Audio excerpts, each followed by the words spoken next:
Thank you for joining Wars of the Roses. As we continue with part 13, the symbolism of Solomon's Temple, from the Symbolism of Freemasonry by Albert G. Mackey. Chapter 12, the symbolism of Solomon's Temple. I have said that the operative art is symbolized, that is to say, used as a symbol in the speculative science. Let us now inquire, as the subject of the present essay, how this is done in reference to a system of symbolism dependent for its construction on types and figures derived from the Temple of Solomon, and which we hence call the Temple Symbolism of Freemasonry. Bearing in mind that speculative masonry dates its origin from the building of King Solomon's Temple by Jewish and Tyrian artisans, the first important fact that attracts the attention is that the operative masons at Jerusalem were engaged in the construction of an earthly and material temple to be dedicated to the service and worship of God, a house in which Jehovah was to dwell visibly by his Shekinah, and whence he was, by the Urim and Thummim, to send forth his oracles for the government and direction of his chosen people.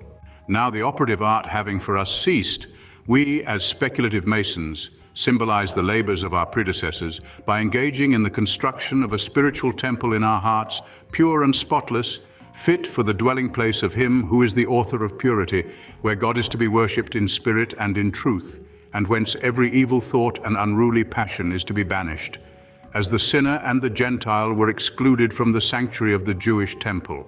This spiritualizing of the Temple of Solomon is the first, the most prominent and most pervading of all the symbolic instructions of Freemasonry.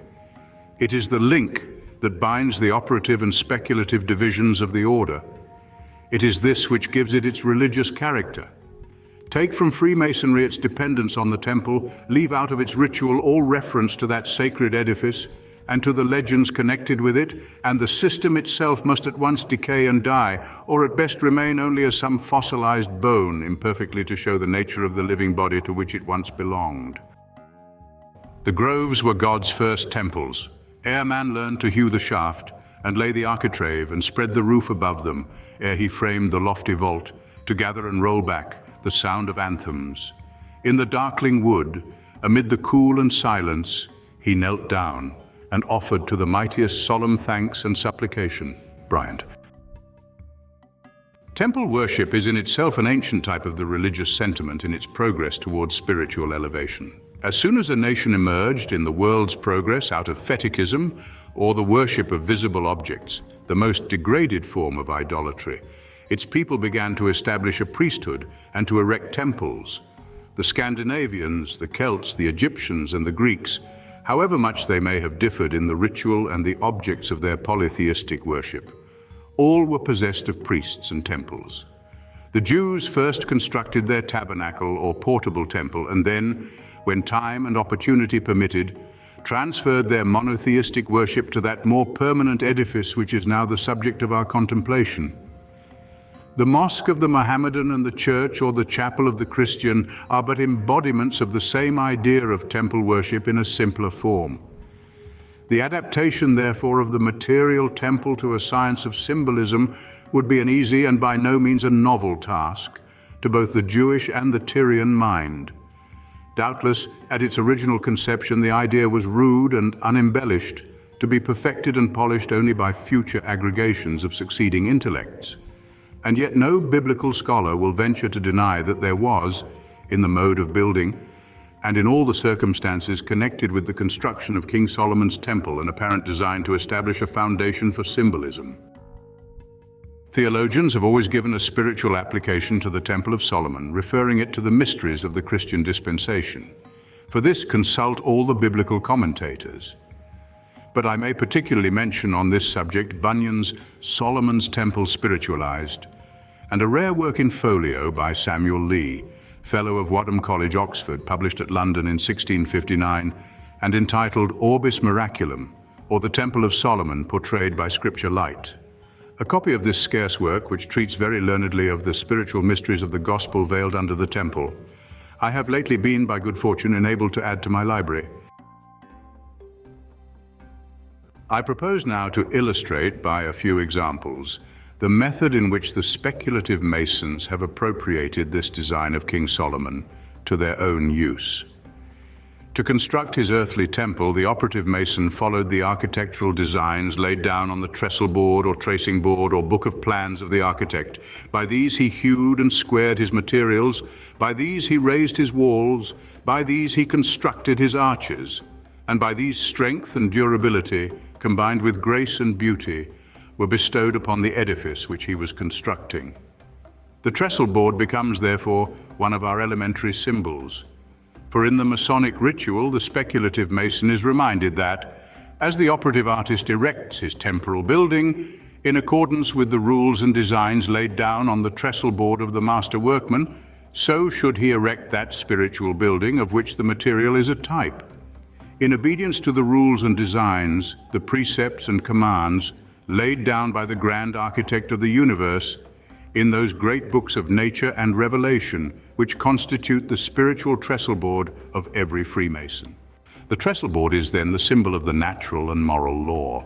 Like every other symbol of the order, it is universal and tolerant in its application, and while, as Christian Masons, we cling with unfaltering integrity to that explanation which makes the scriptures of both dispensations our trestle board, we permit our Jewish and Mohammedan brethren to content themselves with the books of the Old Testament or the Quran. Masonry does not interfere with the peculiar form or development of anyone's religious faith. All that it asks is that the interpretation of the symbol shall be according to what each one supposes to be the revealed will of his Creator. But so rigidly exacting is it that the symbol shall be preserved and in some rational way interpreted that it peremptorily excludes the atheist from its communion because, believing in no supreme being, no divine architect, he must necessarily be without a spiritual trestle board on which the designs of that being may be inscribed for his direction.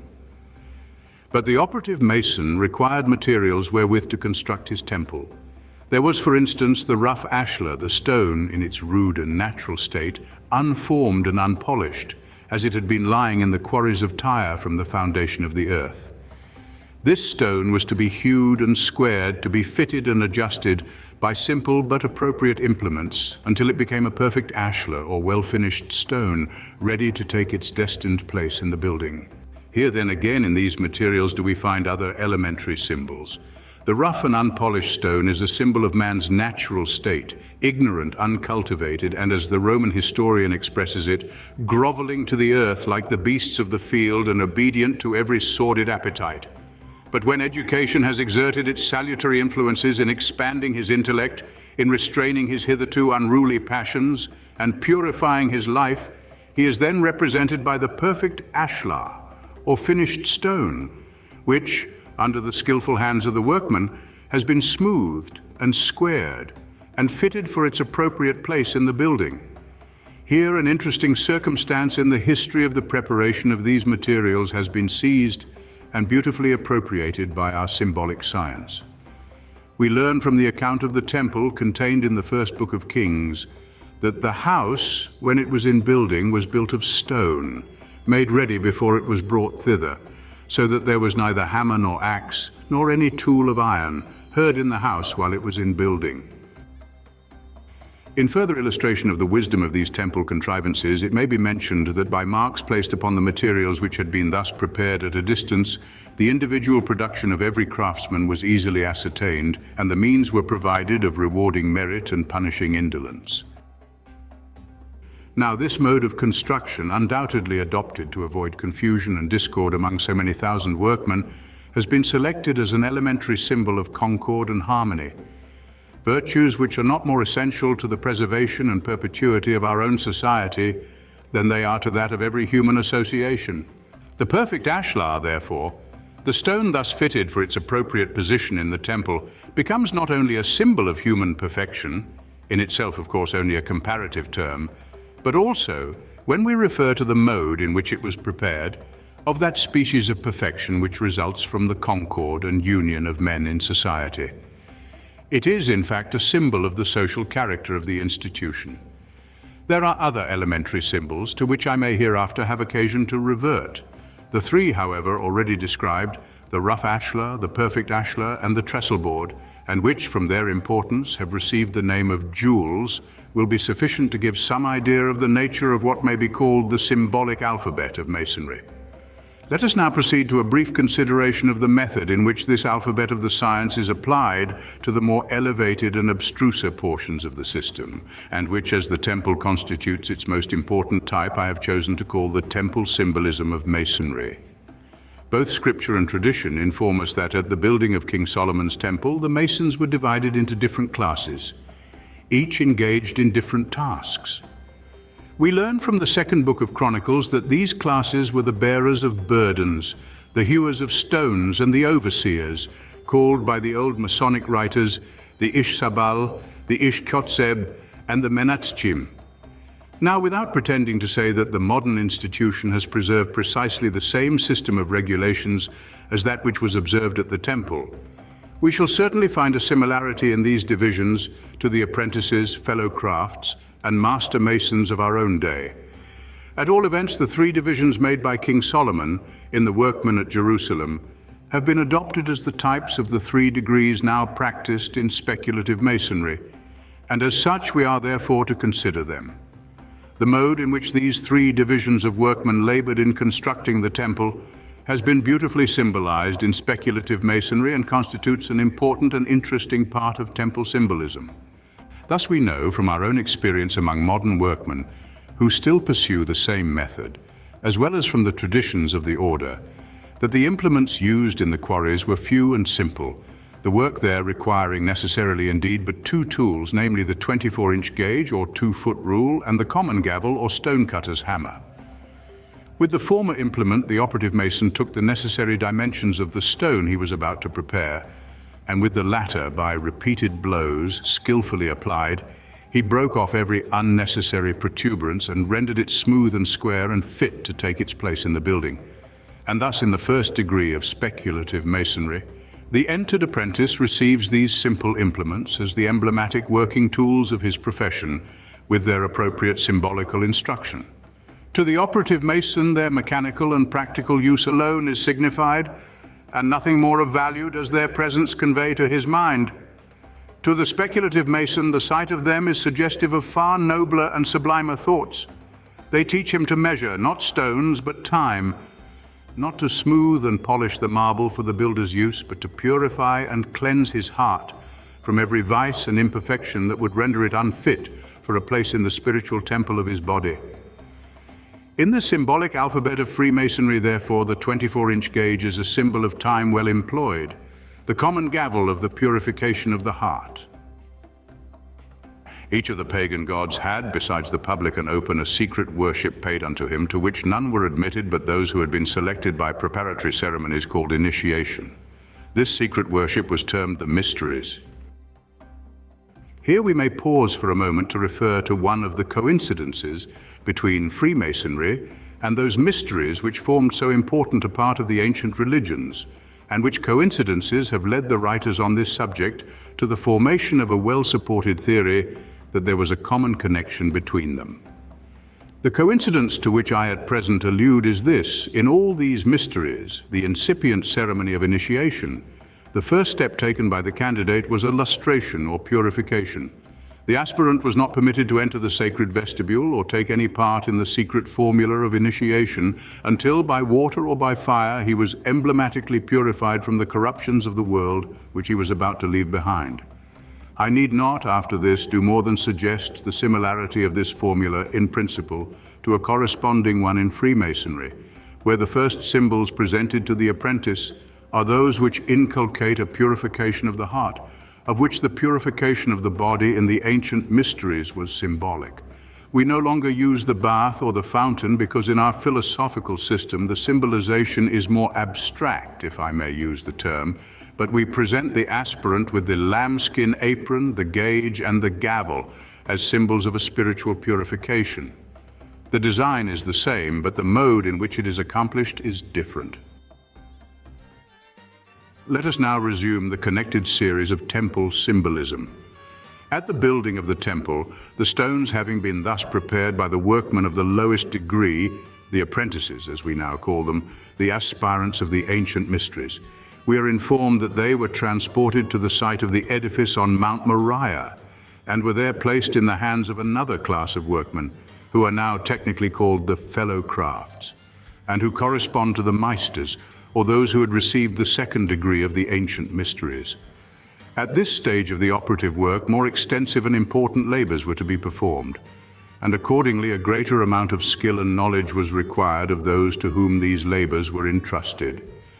The stones, having been prepared by the apprentices, for hereafter, in speaking of the workmen of the temple, I shall use the equivalent appellations of the more modern masons, were now to be deposited in their destined places in the building, and the massive walls were to be erected.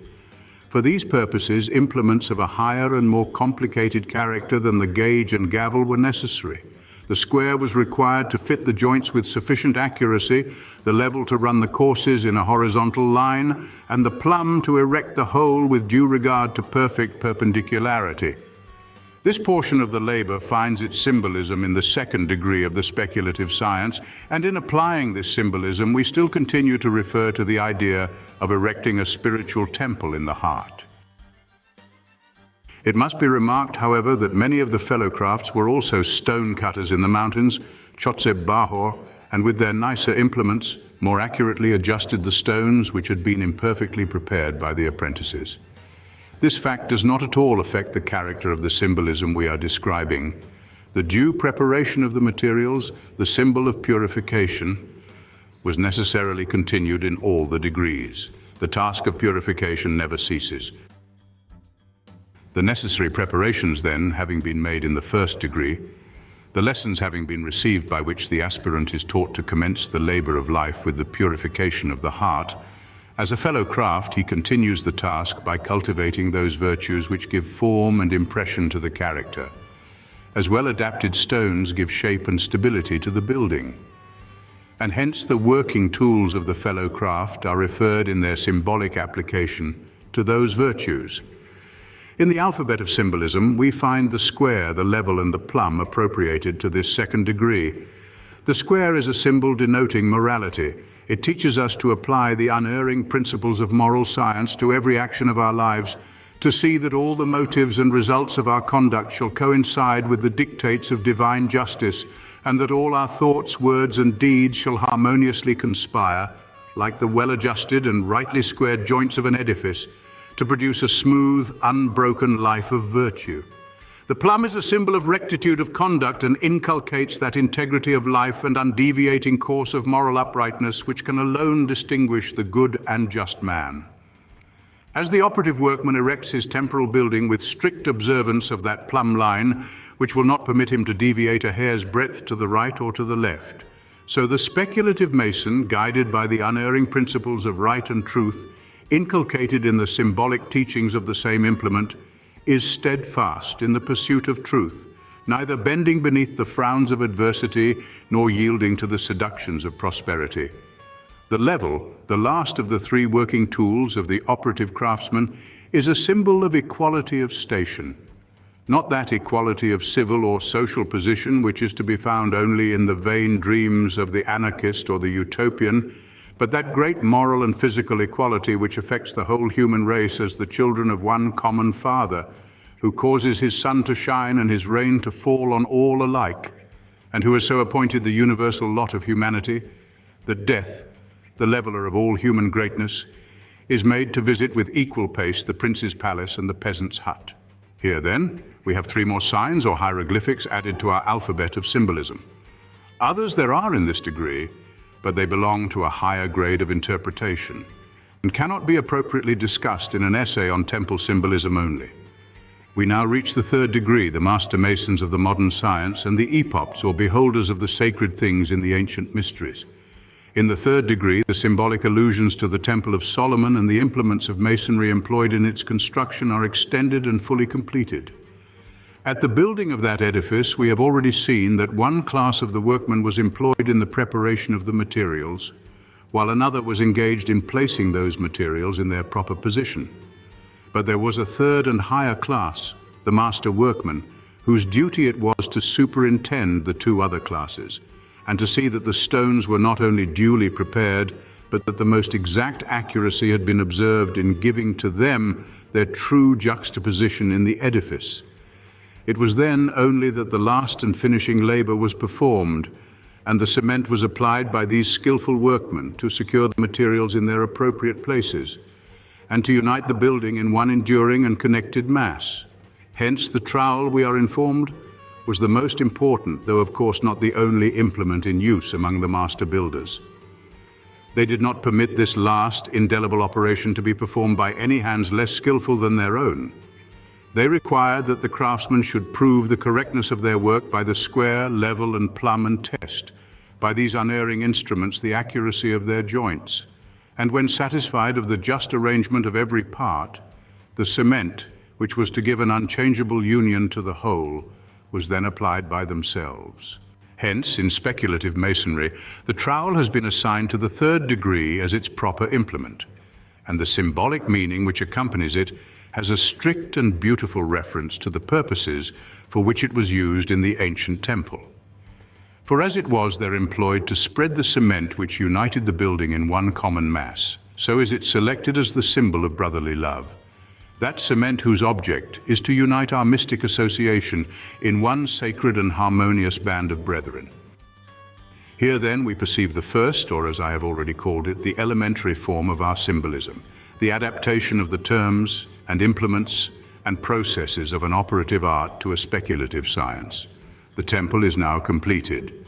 The stones having been hewed, squared, and numbered in the quarries by the apprentices, having been properly adjusted by the craftsmen, and finally secured in their appropriate places with the strongest and purest cement by the master builders, the temple of King Solomon presented in its finished condition so noble an appearance of sublimity and grandeur as to well deserve to be selected as it has been, for the type or symbol of that immortal temple of the body to which Christ significantly and symbolically alluded when he said, "Destroy this temple, and in 3 days I will raise it up." This idea of representing the interior and spiritual man by a material temple is so apposite in all its parts as to have occurred on more than one occasion to the first teachers of Christianity. Christ himself repeatedly alludes to it in other passages, and the eloquent and figurative St. Paul beautifully extends the idea in one of his epistles to the Corinthians in the following language: "Know ye not that ye are the temple of God, and that the Spirit of God dwelleth in you?" And again in a subsequent passage of the same epistle, he reiterates the idea in a more positive form.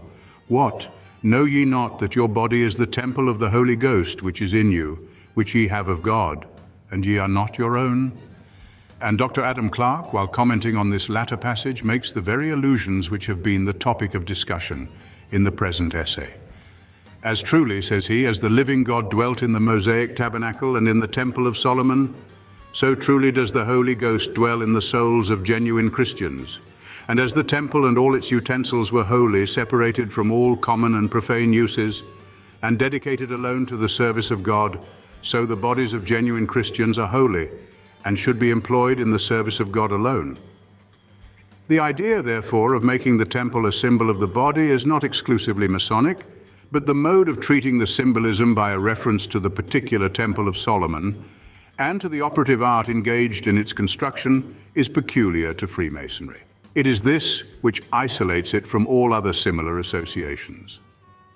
Having many things in common with the secret societies and religious mysteries of antiquity, in this temple symbolism, it differs from them all. Thank you for watching, and please don't forget to share, like, subscribe, and comment, and if you can, please consider donating to Wars of the Roses. Links to PayPal and Patreon are in the description. Thank you so very much.